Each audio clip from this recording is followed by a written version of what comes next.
발제자는 국민행복의료기획단의 정형선 부위원장이십니다. 정형선 부위원장님은 연세대학교 보냉정학과 교수이시고 OECD 보건 개정회의 의장으로도 활동하고 계십니다. 큰 박수로 환영해 주시기 바랍니다.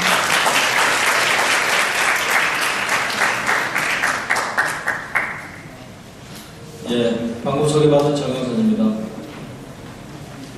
이미 위원장님께서 이 논의의 배경이라든지 행복추진기획단, 국민행복의료기획단에 관한 말씀을 이미 해주셨기 때문에 발표 중심으로 하겠는데요. 그러니까 이게 시간이 굉장히 많이 저에게 주어진 데다가 진행도 좀 굉장히 빨라가지고 한 시간씩 그렇게 길게 하면 못할 것 같고요. 최대한 설명을 드리는데 전체적으로 우선 말씀드릴 것은 이 안 자체는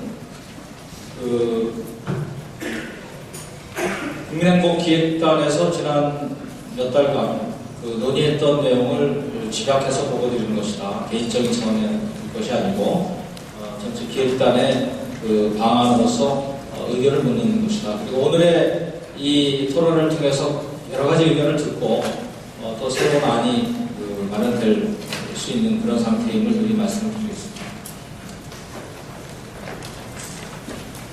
전체적인 보고 순서는 우선 논의 배경, 그 다음에 개혁 현황, 그 다음에 문제점과 그에 따른 개선 방안의 순서로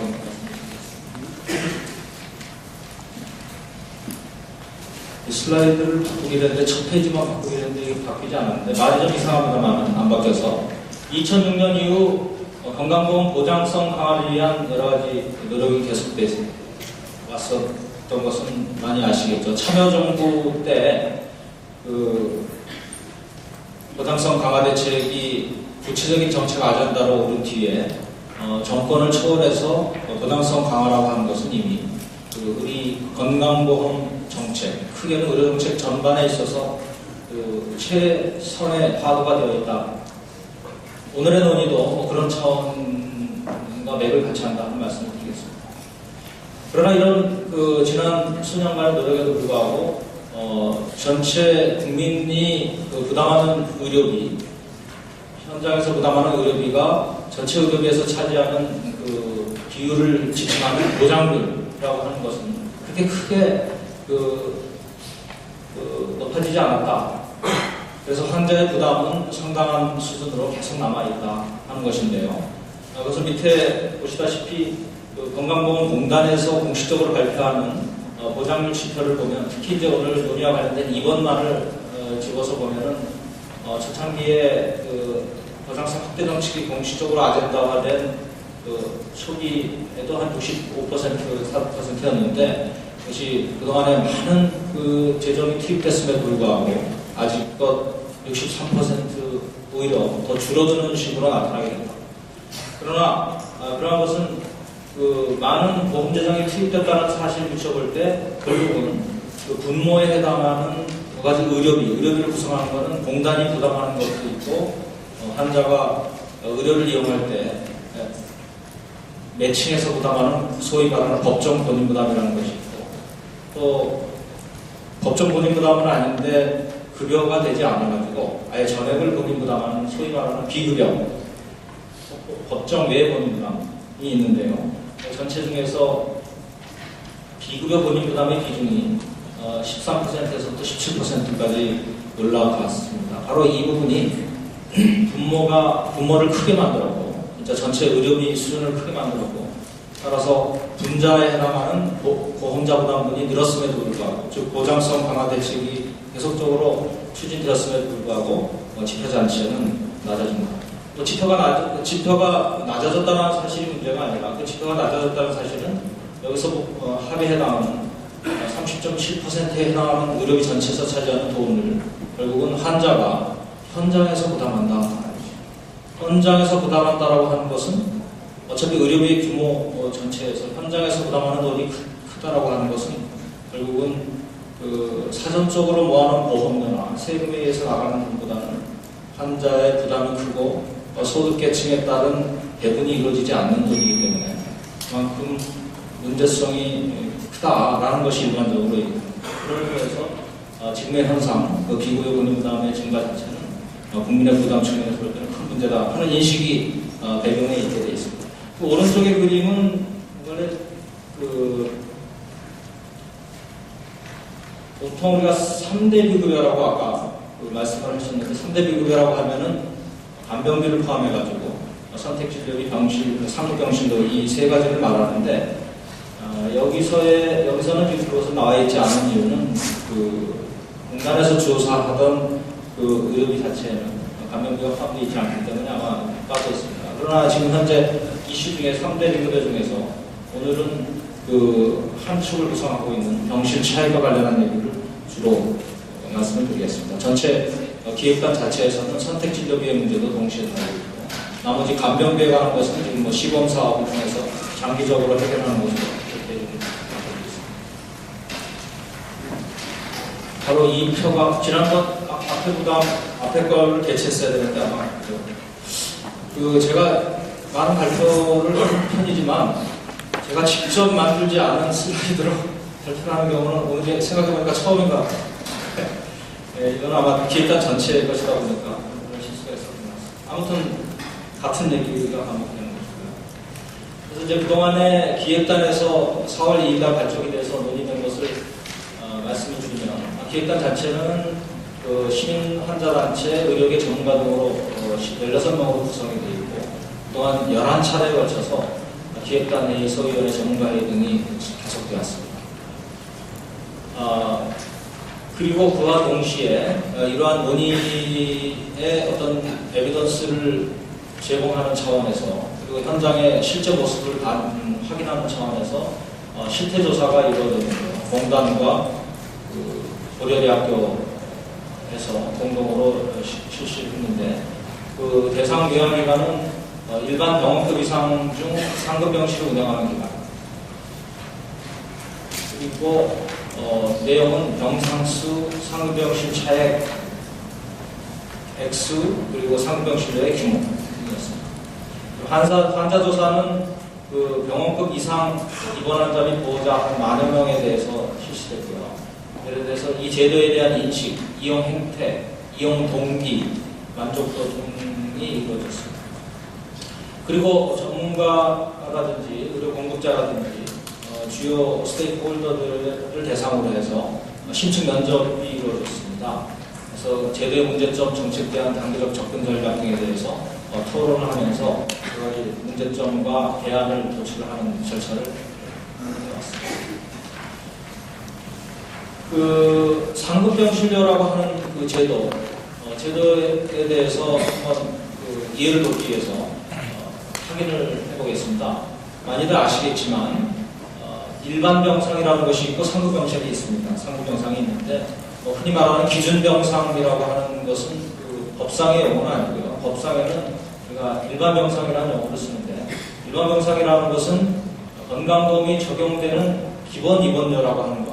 그 기본료 보통 한 5만 원 정도만 청구하는 그런 병상을 얘기하고 이 경우는 20% 입원에 대한 20% 환자 본인 부담이 적용돼서 환자가 한 10,000원 이하로 부담하는 이런 병상을 말합니다. 상급병상이라고 하는 것은 한 개의 입원실에 5명 이하 입원할 수 있는 병상 중에서 정하게 되는데요. 이 경우는 기본 입원료의 20%를 부담하는 것을 기본으로 깔고 그 플러스로 해서 상급병실료라고 하는 것을 병원이 정한 금액을 갖게 되어 있고 이것은 전액 100% 환자가 부담하는 것으로 되어 있습니다.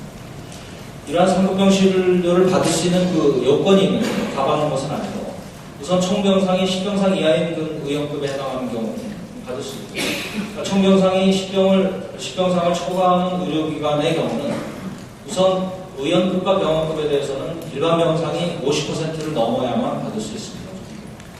일반 병상이 50%가 넘지 않는 경우 많지 않으니까 대부분 받을 수 있는 것이고요.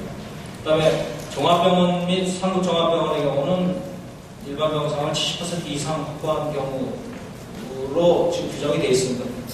실질적으로는 이 부분은 2011년 7월에 개정될 때 그 이후에 신설되는 것에 대해서 70%가 적용되기 때문에 아마 실제적으로는 70% 이하인 경우가 상당 부분이 있습니다.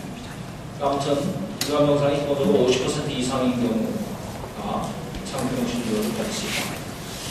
그리고 병실의 그 면적 기준은 1인당 면적이 1인실의 경우 1.3제곱미터 이상, 2인실 이상은 4.3제곱미터 이상으로 그 상급병 실료가 겪어온 그 연역 상당히 길고 상당히 많은 내용들이 그 조금씩 변해왔는데요. 그중에 아주 대표적인 것만 말씀을 드리면 우선 제도 자체가 처음으로 도입이 된 것은 1978년도입니다. 1978년도라고 하면 제가 대학교에 막 들어가던 해군요. 지금 보니까 1978년도는 기준병실료와 상급병실료의 차액은 피보험자 부담하는 것이다 라고 하는 것이 이제 정해져서 도입이 처음으로 인정된 상급병실을 받는 것이 인정된 게 78년인데 그 당시에는 또 밑에 나온 대로 자체 병실의 사정 또는 기준 병실이 10,000원이 돼서 입원할 수밖에 없었던 경우는 받을 수 없다 이렇게 돼 있었기 때문에 사실 상급병실료 제도가 상당히 소프트 랜딩이 된 거죠. 그렇기 때문에 대부분은 뭐 큰 문제가 없이 상급병실료가 은근히 들어왔는데 이게 그 은근슬쩍 확대가 돼가지고 이런 규정이 제가 좀 알아봐달라고 이렇게 물어보니까 한 4, 5년 정도 지나서 1980년대 초에 은근슬쩍 바뀌면서 그 상급병실료 그 기준병실 10,000원이나 이런 사정이 아니더라도 받을 수 있도록 바뀌었다고 합니다. 그렇게 좀 진행이 되다가 전국민 의료보험이 된 1989년도에는 병상수의 50% 이상을 기준병상으로 확보하는 경우라고 하는 단서가 이제 드디어 들어가게 됩니다. 지금까지 유지되는 조항입니다. 그때까지도 요양기관이 환자 치료상 필요로 상급병실로 입원시킨 경우는 상급병실로 차액을 불인정한다 하는 규정은 있었습니다. 그리고 2011년에는 아까 말씀드린 대로 일반 병상을 70% 이상 확보한 경우로 규정이 종합병원의 경우는 바뀌었습니다. 그러나 일거에 이것을 바꾸는 것이 워낙 충격이 크고 하기 때문에 증가되는 병상에 대해서만 70%를 적용하는 식으로 약간 타협안이 통과가 있었습니다. 그리고 2011년에는 격리병실, 무균치료실, 수진료실, 중환자실, 외국인 환자 전문 전용병실 등은 입원 병상 및 상급 병상의 계산에서 제외된다 하는 규정이 들어왔습니다. 지금 현재의 그 인실별 병상 분포를 보실 필요가 있습니다. 전체적인 앞으로 나오는 대안과 관계되는 상황인데 상당히 재밌게 되어 있습니다. 대부분의 병원들이 상급 병상을 운영하고 있는데요. 종합병원 이상의 경우는 전 병원이 운영을 하고 있고 병원급의 경우도 80%가 운영을 하고 있습니다. 그리고 일반 병상의 비율은 평균 여기서 보시듯이 74.1%의 일반 병상 비중을 보이고 있고요. 그 비중은 상급병실로 갈수록 병원급은 78%였다가 소위 빅5라고 말하는 상위 5개 병원의 경우는 60%가 안 되는 수준까지 병원이 커질수록 일반 병상의 비중이 줄어들고 있습니다. 더 주목해야 될 것은 대부분의 상급병실이라고 하는 것이 2인실이다 하는 것이죠.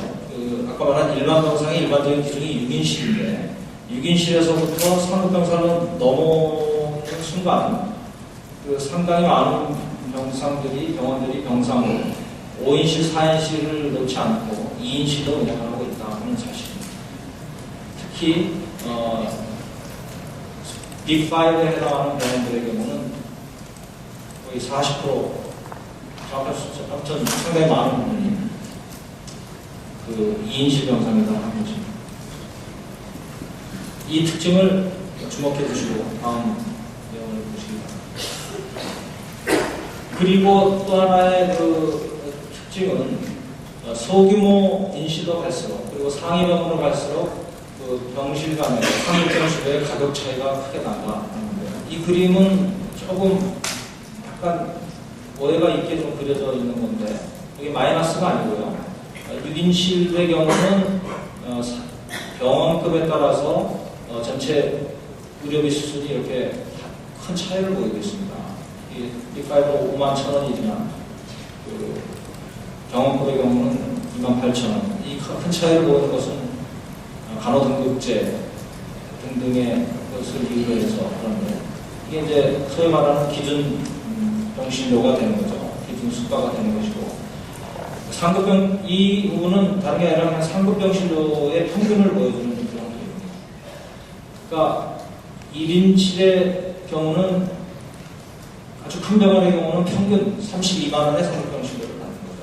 빅5의 경우는 32만 원에 같은 1인실 같다고 할 수 있는지 모르겠지만 1인실의 경우도 일반 병원의 경우는 95,000원의 상급병실료 평균입니다. 갖고 있다.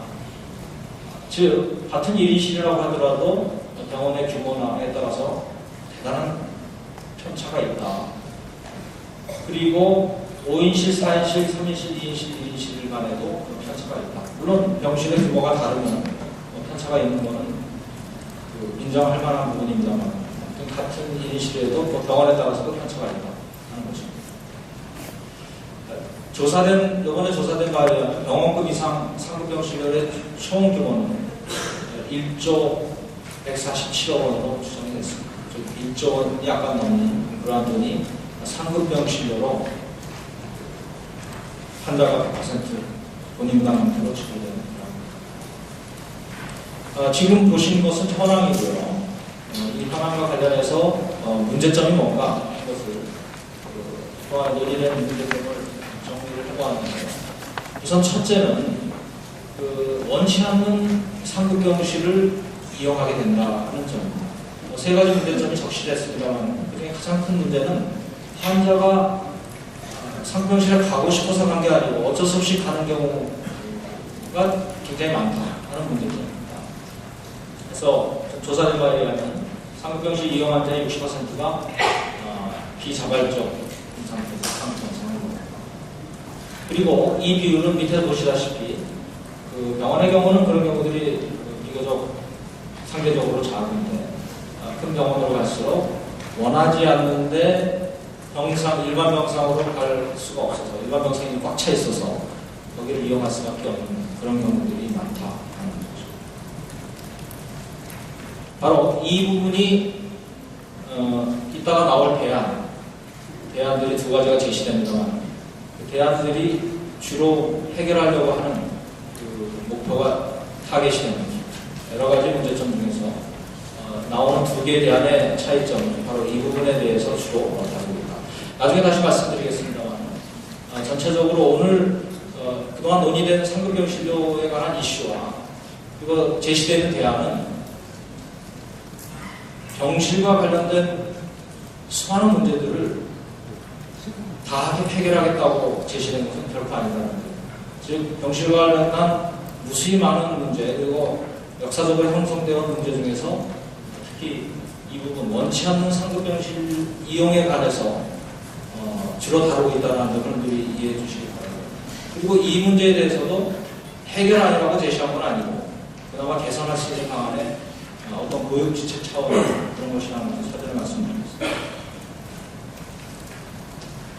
같은 원치 않는 상급병실 이용의 문제를 다시 한번 조금 더 말씀을 드리면 전체적으로는 일반 병상의 수요 대비 공급이 부족하다 하는 것인데요. 조사된 바에 의하면 이 왼쪽에 보이는 옅은 막대 그래프가 수요고요. 오른쪽에 짙은 막대 그래프가 실적인 공급입니다. 즉 빅5 병원의 경우는 아까 보시다시피 일반 병상의 비중이 60%가 안 되는 상황인데 그 빅5 병원에 대해서 일반 병상을 이용하고 싶어하는 그런 환자의 비율은 86%였습니다. 즉 27%포인트의 갭이 있는 거죠. 바로 이 부분이 원치 않는 상급병실이라고 하는 그런 불만을 이야기하는 부분이라고 할 수 있습니다.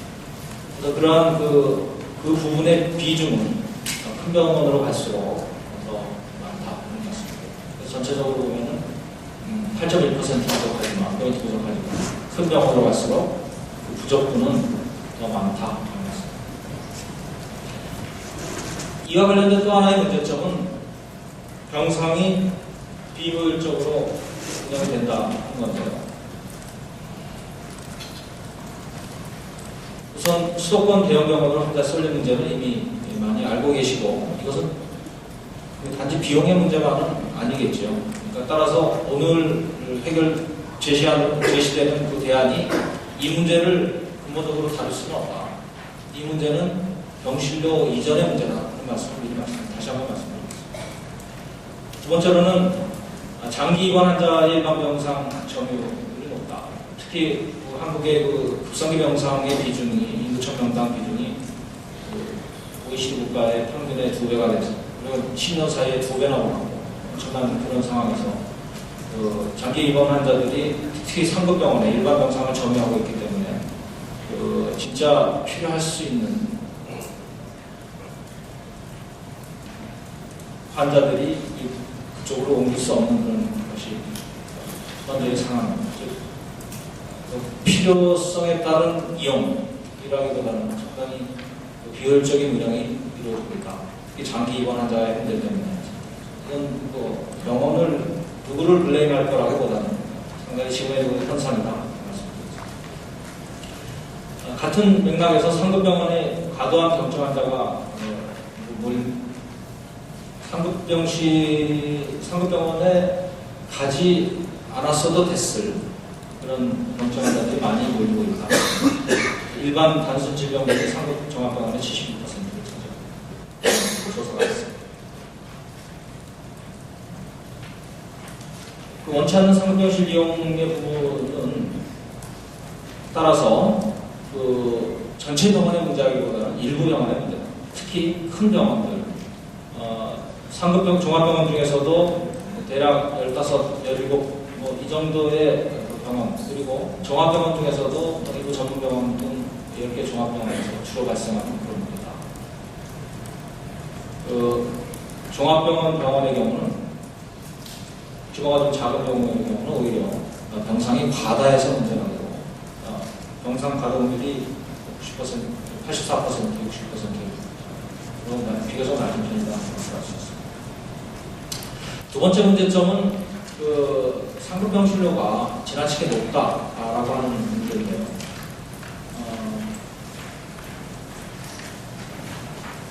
일단 높다라고 하는 사실에 대해서는 여러 가지 해석이 가능합니다. 우선 절대적인 금액이 높은지 낮은지에 대해서는 다양한 해석이 있을 수 있고 하지만 우선 분명한 것은 일반 병상과 2인실 병실, 상급병실의 대부분 상당히 많은 분이 2인실이니까 2인실 병실과의 차이가 굉장히 크다는 거예요. 상급종합병원의 경우 본인이 내는 돈은 한 10,000원, 일반 병상의 경우는 10,000원만 내면 하루를 묵는데 상급병실의 경우는 본인이 내는 돈이 상급병실료를 전액을 내기 때문에 평균적으로 12만 원을 넘어선다. 즉 환자가 현장에서 내는 돈이 1일 입원하는데 12배의 차이를 봅니다. 종합병원의 경우는 9,000원인데 24,000원. 즉 그 차이가 굉장히 크다는 말씀입니다. 인실별로 상급 종합병원의 경우 가격 편차를 보면 1인실의 경우는 최고 48만 원인데도 있는가 하면 6만 원인 것도 있습니다. 즉 같은 1인실도 병원에 따라서 같은 상급 종합병원의 경우 이렇게 큰 편차를 보이고 있다. 2인실의 경우는 5인실의 경우는 6배 차이긴 하지만 이 정도 차이가 나오고 있습니다. 여기에 대해서 여러 가지 해석이 있을 수 있고 이것이 일종의 병원 간의 그 선택의 문제를 반영하는 가격이라고 볼 수도 있고요. 여러 가지 해석이 있을 수가 있습니다만 아무튼 분명한 현상은 환자 입장에서 볼 때는 1인실이 병원에 따라서 굉장한 차이를 보이고 있다는 점입니다. 근데 진짜 문제는 높은 가격에도 불구하고 환자들이 표시하는 만족도는 대단히 낮다. 상급병실의 비용 대비 만족 비율은 한 20 내지 30%에 불과한 것으로 조사가 되어 있습니다. 왜 이렇게 불만족이냐 하면 비싼 돈을 내매도 불구하고 환자 본인들이 생각하는 수준의 시설 환경을 갖추고 있는 것이 아니다. 또는 그 12배의 차이, 6배의 차이에도 불구하고 2인실과 6인실의 차이가, 실제 병실 환경의 차이가 그렇게 나지 않는다. 여기서 예를 들었는데요. 병상 간격이 있는데, 2인실의 경우 병상 간의 간격이 130cm 평균인데, 4, 5인실이 133cm, 3cm의 차이. 물론 단순히 거리만의 문제는 아니겠지만, 그러나 12배의 차이, 10배의 차이를 가격을 지불하기에는, 환자 입장에서 지불하는 거니까 지불하기에는 너무 차이가 나요. 그래서 일반 병상으로 가려고 그러는데도 비어있지 않다. 여기서 불만이 생깁니다. 또 한 가지는 병상 배정이 굉장히 불투명하다, 이해할 수 없다라고 하는 불만들이 나오고 있습니다. 그걸 보면은 이번 초기에 통과 의뢰로 한 3일 정도, 2일, 3일 정도 상급병실을 권하는 거 아니냐, 그래서 여기 먼저 묵고 나서 옮기는 거 아니냐 하는 의심이 있는데요. 이것을 반영한 언론의 기사들을 보면 이게 제목입니다. 병원 30만원 1인실 거쳐야 1만원 6인실로 간다. 이게 슈퍼가 대형 병원의 꼼수, 정말 6인실은 없는 걸까? 믿지 못하겠다는 거죠. 있는데도 나보고 3일 동안 상병실에서 한 30만원 내달라고 그러는 거 아니냐, 이런 의문이 있다는 거죠. 2인실은 6인실 대기소, 대학병원 환자는 상급 투쟁 중, 이런 뉴스도 있었고요. 의학전문에서 6인실은 매일 만성, 일단 2인실부터 병원의 꼼수, 전체적인 얘기가 뭔가 꼼수 내지는 뭐가 있는 것 같다 하는 그런 느낌. 자, 그래서 여기에 대해서 이제 이런 문제 인식하에 개선 공약이 나왔을 것이고, 개선 공약을 이행하겠다고 하는 것이 정부의 국정과제이고, 국정과제 이영차원에서 계획단이 만들어졌겠습니다. 아무튼 그 안에서 그런저런 정치적인 그런 내용은 논의된 것이 아니니까, 과연 이 여러 가지 문제점들에 대해서 어떤 식의 대안이 가능할 것인가 하는 것에 대해서 진솔한 토론들이 이루어졌습니다. 그래서 그 부분에 대해서 지금부터 말씀드리겠습니다. 우선 전체적으로는 아까 문제점에서 적시된 바와 같이 세 가지 문제점인데, 첫째, 원치 않은 상부병상의 문제고, 사실은 이 부분이 이제 주된 타겟이라고, 오늘 대안은 주로 이 부분이 타겟이라고 말씀을 드렸습니다. 그래서 문제는 일반 병상이 부족하다는 사실에 대해서 일반 병상을 어떻게 하면 확보할 것이냐 하는 것에 초점이 둬진다 하는 것이고요. 그리고 병상 운영의 효율성이 문제가 되니까 이 부분에 대해서는 앞으로 오늘의 대안에서 직접 이란으로 이걸 다루고 있지는 않지만, 그 밑에 근저에 깔려서 같이 해결해야 될 부분들이 병상 운영의 가이드라인을 제공하고, 거주지역 병원을 이용할 수 있는 어떤 인센티브를 제공하겠다 하는 것이고요. 그 다음에 환자의 부담을 완화하는 차원에서 의학적 필요에 의한 이용 시에는 부담성을 강화합니다. 그리고 마지막에 말씀드린 병실 배정에 대한 불신 문제는 결국 투명성이 부족하다는 문제이기 때문에 이 부분에 대해서는 병상 정보의 공개를 강화하는 방안을 행정적으로 추진하겠다 하는 말씀입니다. 우선 첫째, 진짜 문제가 되는 일반 병실 문제에 대한 대안을 말씀드리겠습니다. 여러 가지 안이 논의되고 처면적 이해가 안 되실 수도 있습니다만, 1안과 2안에 나누어서 자세한 말씀을 드리겠습니다. 우선 첫째 방안은 일반 병상을 확대하기 위해서 주된 문제가 큰 병원, 상급 종합병원이라고 했기 때문에 일반 종합병원이나 병원에는 대상으로 하지 않고 문제의 대상인 상급 종합병원만을 대상으로 문제 해결을 시도하겠다 하는 게 1안입니다. 그래서 그런 병원에 대해서 일반 병상의 확보 비율을 높이겠다. 부족하니까 비율을 높이겠다. 지금 50%를 더 높여서 75%를 하겠다. 이런 것이 첫 번째 아닙니다. 검토 초기에는 그냥 일반 병상을 상급병실 병상 종합상급병원에 국한하지 않고 전체 병원에 대해서 병상 비중을 높이는 안을 생각을 해봤습니다만 아까 말씀드린 바와 같이 문제의 핵심이 상급 종합병원에 있는데 그렇지 않은 모든 병원에 대해서 이걸 시도하다 보면 여기에 따라서 올려져야 될 수가와 그걸 지불해야 되는 보험자 부담의 문제 그리고 병상에 남아도는 부분까지 이런 거를 추진해야 되는데 따른 그 비효율성의 심화 문제 뭐 이런 등등 때문에 그 부분에 대해서는 안에서 아예 빼게 되는 겁니다. 그래서 이 안이 나오고 있는 거라 하는 말씀을 드리겠습니다. 다시 한번 확인해 드리면 지금 현재 그 빅5에 해당하는 병원들의 경우는 현재 60%가 안 되는 일반 병상 기준인데 이것을 4인실까지 높인다고 해도 뭐 62%밖에 안 되고 결국은 2인실까지 높이지 않는 한 70%를 달성할 수 없는 이런 상황이 지금 있는 거고요. 전체적으로 종합병원이나 병원급의 경우는 지금 현재도 4인실 이상만 해도 이미 80% 넘어가는 이런 상황이 있습니다. 첫째 안을 다시 이제 구체적으로 말씀을 드리면 제도 개선 대상을 상급 종합 그다음에 일반 병상 비중을 현행 50%에서 75%로 상향 조정한다. 굉장히 많이 늘어난 거죠. 50%에서 75%. 물론 지금도 70% 이상이라고 규정되어 있습니다만 신규 병원 병상에 대해서만 적용하고 있었기 때문에 기존의 병상을 갑자기 15% 이상을 전부 일반 병상으로 해라라고 하는 것은 어마어마한 변화요, 충격이요 그런 거라는 것이죠. 단순한 내용은 아닙니다. 근데 이제 문제는 그렇게 그냥 내려가게 되면 기존의 그 상급병실료를 받았던 병원의 입장에서 볼 때는 운영할 수 없게 되겠죠.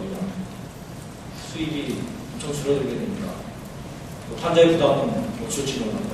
그래서 그에 대한 그 최소한 기본적으로 병원의 수입 자체가 지금 현재보다 줄지는 않도록 하자라는 것이 우리 논의의 출발점이었기 때문에 그 입원실의 입원료 산정에 있어서 가산을 해줘야 되겠다 하는 건데요.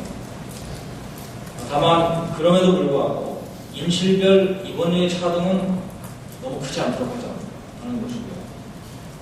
그 상급 종합병원을 대상으로 해서 병상 등급 가산을 도입해서 그 줄어드는 그 상급병실료 환자 부담금이 어떤 그 부분에 대한 그 손실분을 이 부분을 통해서 내도록 하자. 차제 그 전체적인 일반 병상의 확대뿐만이 아니라 그동안에 수가에 있어서 상급병실료를 통해서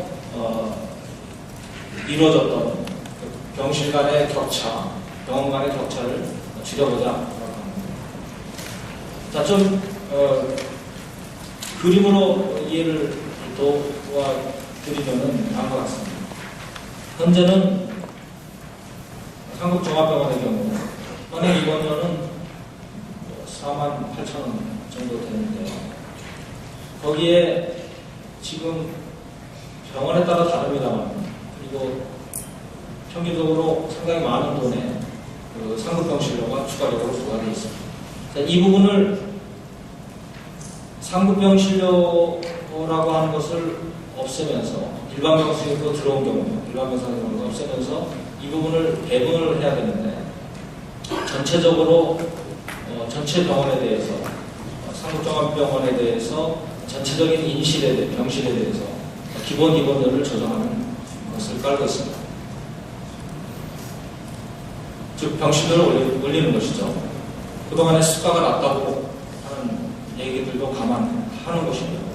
다만 이쪽에서 볼 때는 굉장히 높은 금액이었는데 2인실이나 이쪽에서 왜 이렇게 얼마 안 올리는 것이냐 하는 것이지만 사실은 높이는 조금밖에 안 올라가지만 그 병실 수는 전체를 깔고 있기 때문에 전체 금액은 윗부분과 그 같아지는 규모를 상정하고 있습니다. 그러니까 전체 일반 병상에서 들어오는 전체 수입이라든지 뭐 이런 거는 전체적으로는 밸런스를 맞추고 있는 것이다. 그리고 특히 큰 병원의 경우는 상급병실료를 비싸게 받았기 때문에 이 부분들에 대해서는 인정을 해야 되겠고, 따라서 인실별 수가를 차등화하는 방안입니다. 물론 어느 정도의 수가를 차등화해야 될지는 계산이 이루어지고 있습니다만 아주 구체적인 방안이 결정되지도 않았고 해서 그 부분에 대해서는 여기에 제시되고 있지 않습니다. 전체적인 그림 자체는 이런 식으로 진행됩니다. 다음으로는 두 번째 안인데요.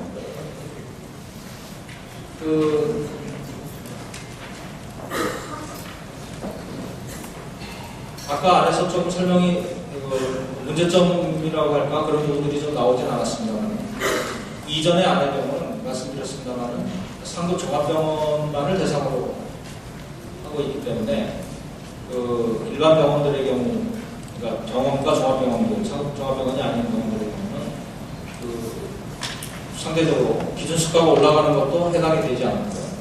그래서 상당히 불만을 가질 수도 있고, 또 한 가지는 상대적으로 환자가 부담하는 비중이 큰 병원으로 갈수록 작아지기 때문에, 그렇지 않아도 대형 병원에 쏠리는 현상이 가장 우리 지금 병원계에 있어서의 빅이슈고 문제점이라고 인지가 되고 있는데, 이 부분이 더 심화될 가능성이 있다라고 하는 문제제기가 내부적으로도 우려가 계속됐습니다. 그에 대한 교육주책 차원에서 논의됐던 안이기도 하지만 두 번째 안을 말씀을 드리면요.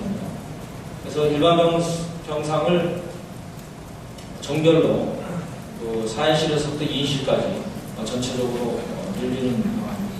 그래서 일반 병실 기준을 현행 6인실에서 종합병원 병원부는 4인실까지, 상급종합병실은 3인실까지, 그중 상위 5개 병원의 경우는 2인실까지 확대하는 방안이고요. 종별 병실, 입원료에서 한 점은 종별 병실별 평균 상급병실의 일정 비율은 현행 입원료에 추가를 해서 입원료를 올릴 때 남은 한 20%에 해당하는 것에 대해서는 기관별로 병실 환경에 따라서 차등적으로 부과할 수 있도록 이렇게 하는 방안. 그리고는 말씀을 드리면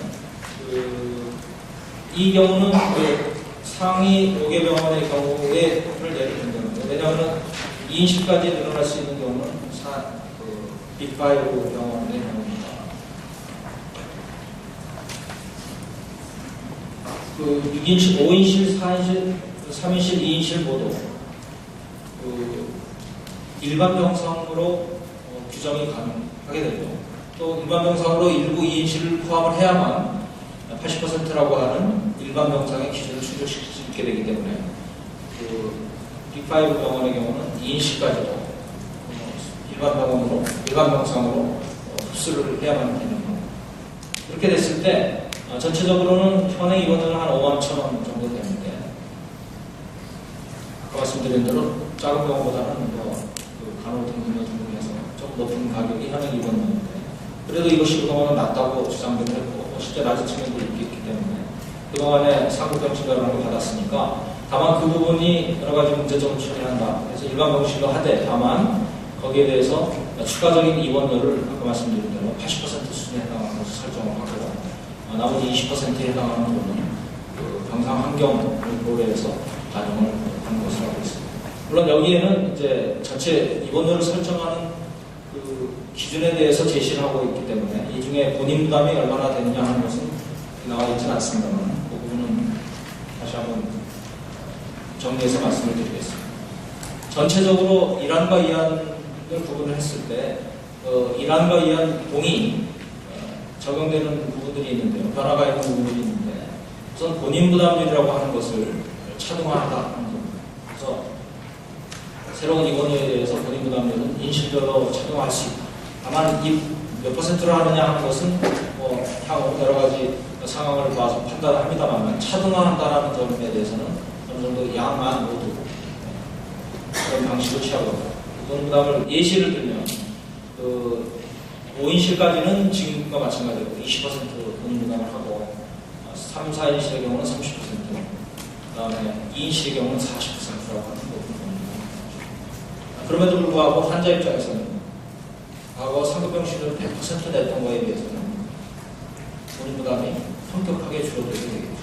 더군다나 가격 설정도 전체적으로 재조정이 되기 때문에 환자의 부담이 상당히 줄어듭니다. 다만 보험자 부담, 공단이 부담하는 돈은 아마 수천억 원이 늘어나게 될 겁니다. 다만 여기서 제시는 하지 않았지만 어느 정도 우리 작업 과정에서는 그 부분에 대해서는 분석은 하고 우리가 판단을 해봤었습니다. 또 한 가지는 선별급여 개념을 적용한다는 것인데요.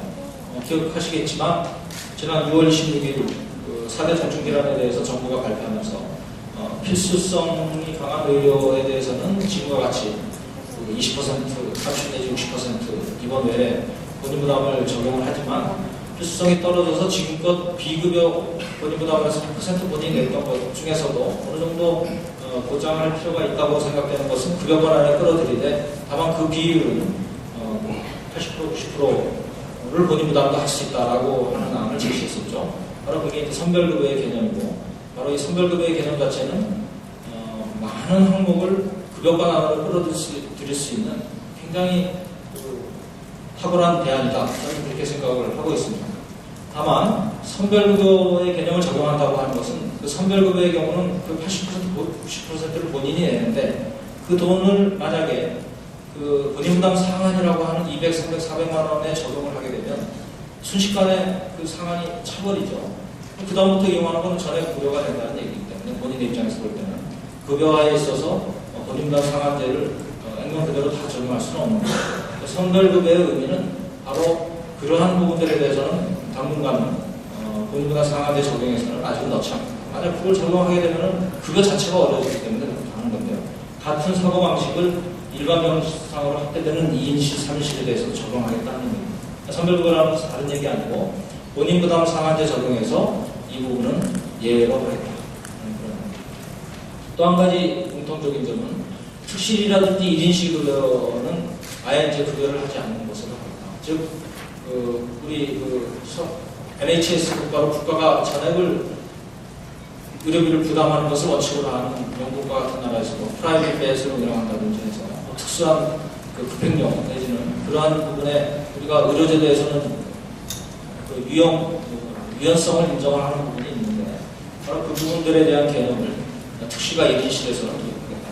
따라서 특시가 1인실에 대해서는 보험료 급여를 하지 않고 그 병원의 입장에서도 이런 쪽의 부분을 통해서 수입의 일정 부분을 보전을 할 수 있는 여지도 마련하고 확보를 한다. 그럼에도 불구하고 의학적 사회적 필요에 의해서 말기 임종 환자가 어쩔 수 없이 혼자 입원하는 입원실이라든지 뭐 이런 경우들, 이런 예외들을 둠으로써 이런 부분들 아니면 상당히 어려운 환경에서 1인실 이용할 수밖에 없는 그런 경우들에 대해서는 예외적으로 건강보험에 적용이 돼서 좀 복잡할 수도 있었던 얘기인데 이 부분을 조금 정리를 해보면요. 일하는 대상을 상급종합병원에 국한하는 아니고 이 안은 병원급 이상 전체에 대해서 적용을 하는 안입니다. 그리고 접근 방식은 일하는 지금 현행의 50%를 75%로 정별 일반 병상 이 안의 경우는 일반 병상 기준을 적용 적용해서 아까 말씀드린 대로 병원급은 4인실 이상, 빅5의 경우는 2인실 이상. 입원료 산정은 일하는 인실별 입원료 차이를 최소화하고 저평가된 기본 입원료를 적용하는 거고 이 안의 경우는 평균 상급병실료를 기준으로 해서 80%를 입원료 가능하고 20%는 차부 숙박 추가 비용을 가능하지 않나. 이 장단점은 좀 애매하긴 한데 상대적인 거니까 이란의 장점은 상급종합병원, 문제가 되는 상급종합병원들에 대해서 일반 병실을 확보할 수 있다는 겁니다. 아까 입원료 차이를 최소화했기 때문에 병실 간 가격 편차가 완화되는 효과가 있는 것도 있고 반면에 단점으로는 병원과 종합병원이 대상에서 제외되기 때문에 형식적으로 반발 내지는 수용의 문제가 있을 수 있고, 같은 그 병원에서 인실을 일본은 일반 병상, 일본은 상급 병상으로 이용에 따른 운영상의 어려움이 있을 수 있다. 물론 이 안의 경우는 장점은 모든 종별 일반 병상 비율을 60% 이상 달성한다. 그런 점에서는 장점이 될 수 있다. 문제 해결에 가장 큰 문제에 대한 해결이 가장 많이 이루어지는 경우이고, 그럼에도 불구하고 단점은 상위 5개 기관이라든지 뭐 이러한 것을 행정적으로 정한다고 하는 것이 그렇게 쉽지 않은 임의적일 수도 있고, 그런 부분들이 앞으로 이 부분들에 대해서 경계선을 정하는 문제가 또 다른 이슈가 되고, 이란에 비해서 공단의 입장에서 상당히 많은 돈이 필요합니다. 다음으로 이제 나머지 그 문제점들에 대한 대안은 간단히 그냥 말씀을 드리겠습니다. 왜냐하면 아까 다시 한번 반복해서 말씀드리지만 오늘의 이란과 이안에 대한 결코 병실의 문제에 대한 근본적인 해결도 아니고, 그리고 가장 해결해야 될 일반 병상에 입원하고 싶은데 못하는 문제를 전체 해결하는 것도 아닙니다. 따라서 그러한 부분들은 상급 병실로의 썰림 현상이라고 하는 기타 문제에 기원을 둔 그런 문제들이 해결되지 않는다는 상정하는 것이고요. 따라서 그런 부분들에 대한 해결도 동시에 이루어져야 되는데, 우선 병상 운영의 효율성의 제고를 위해서 대형기관의 환자 썰림 완화 대책도 병행돼서 진행이 되어야 된다. 그래서 지역 친화병원에 이용할 때 인센티브를 제공합니다. 그 다음에 진료의뢰 해송제도 활성화를 위한 네트워크를 구성하는 것을 장려하는 것입니다. 또 한 가지는 장기 입원 관리 대책이 병행되지 않으면 이 문제를 해결하기 어렵다. 즉, 구성이 진료 이후에도 의료진이 퇴원하라고 권유해도 버티고 있는 경우들이 굉장히 많고, 따라서 이들이 차지하고 있는 일반 병상 때문에 진정으로 필요하다고 판단됐을 때는 그런 환자들이 갈 수 없는 문제에 대해서 해결이 되지 않으면 안 된다. 따라서 이 부분은 이번 기관별로 본인 부담률을 차등하는 방식을 강구할 필요가 있다. 대만 같은 경우나 벨기에 같은 경우도 이런 부분이 공식화되고 이 부분은 충분히 논리적으로나 현실적으로 타당성을 갖는다. 사실 굉장히 중요한 걸 수도 있는데, 세 번째 문제가 병상 운영의 가이드라인을 말하면 뒤에 그 가이드라인을 예시하고 있습니다. 원활한 인턴을 통해서 일반 병상을 효율적으로 운영할 수 있도록 간호사나 입원을 관리하는 분이 나가시는 게 낫겠다라고 얘기해도 안 나가지만, 우리가 이런 가이드라인에 의해서 우리는 다른 환자를 받을 수밖에 없다라고 하는 것을 외제적으로 주어진 안을 제시한다고 하면 실제 환자들이 설득돼서 움직이는 경우들이 있을 수 있다. 일본의 경우도 DPC 제도를 도입하면서 여러 가지 그러한 가이드라인을 통해서 굉장한 효과를 보고 있다는 보고가 이미 나와 있습니다. 예시는 여기에 대한 말씀을 드렸습니다. 여러 가지 병상 배정 우선순위에 중환자실에서 일반 병실로 전실하는 환자를 선택한다든지 뭐 이런 기준이 있다 보면 바로 이 부분들이 환자들과의 대화를 통해서 여러 가지 병실의 효율적인 운영에 도움이 될 것이다. 마지막으로 병상 정보의 문제, 불투명성의 문제에 대해서는 공개를 강화하는 것인데요. 병실의 병상 공실 현황에 대해서 공실률이 얼마가 되는지, 그리고 가능하다면, 쉬운 일은 아니겠지만 가능하다면 그런 입장에, 당신의 입장에 있는 상황에서는 아마도 그동안의 경험으로 와서 이번 예정일이 언제다 하는 것까지 해준다면 더더욱 좋겠고, 최소한 이번 대기순이 얼마 된다든지 뭐 이런 정보. 그래서 이를 통해서 병실 배정의 투명성이 높아지게 되면 똑같은 그 상황이 있더라도 환자들은 납득할 수 있는 것이다. 즉 환자 쏠림 현상이 문제다 하는 것은 어떤 안에서도 나오지만 대형병원에 환자 쏠림이 있는 것은 다른 이유에서 왔기 때문에 그 부분들에 대해서 여러 가지 우선순위에서 거기 들어갈 수 없다라고 하는 사실이 투명성이 확보가 된다면 많은 사람들이 설득이 될 거라고. 그러지 않을 수 없다. 그러니까 병실 환경에 대한 정보를 공개하도록 해서 병실별 가격 외에 병실 면적이라든지 편의시설 운영하는 정보를 홈페이지에 공개하고 이렇게 함으로써 입원 이전 단계에서 환자가 알고 선택하는 아까 말씀드린 대로 그럼에도 불구하고 1인실이라든지 등등해서 이용해야만 하는데 부담이 많아서 못하는 경우도 있어서 의학적으로 중증이라든지 환자 상태를 고려할 때 즉시 입원이 필요한 경우라든지 격리 필요한 환자의 사도병실 이용에 대해서는 기준을 완화해서 이용할 수 있고 급여 범위 안에서 이용할 수 있고 말기 환자가 일정 전에 1인실 이용할 수밖에 없는 경우는 건강보험을 적용합니다. 그래서 이와 같은 안에 대해서 향후 어떤 진행이 되는지에 대해서 말씀을 드리겠습니다. 다시 한 번 더 강조를 드리지만 지금의 안은 결코 해결 방안, 전면적인 해결 방안은 아닙니다. 그거를 전제로 해서 논의를 하는 것입니다.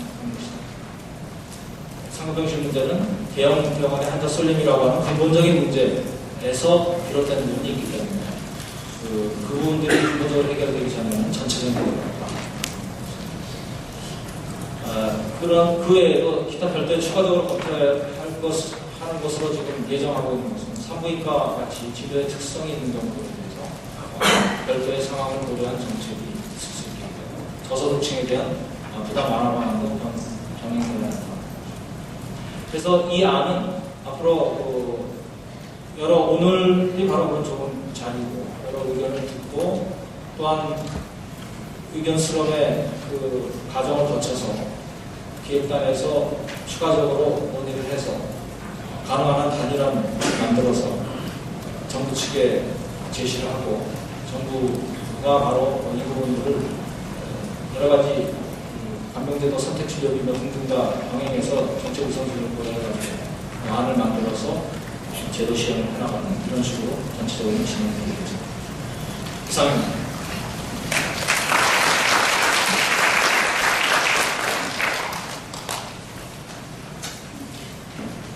네, 감사드립니다.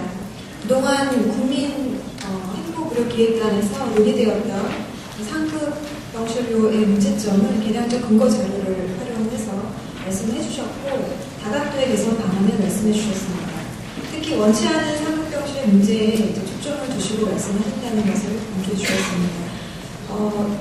내용에 대해서 찬성과 반대 의견들이 있을 수 있는데요.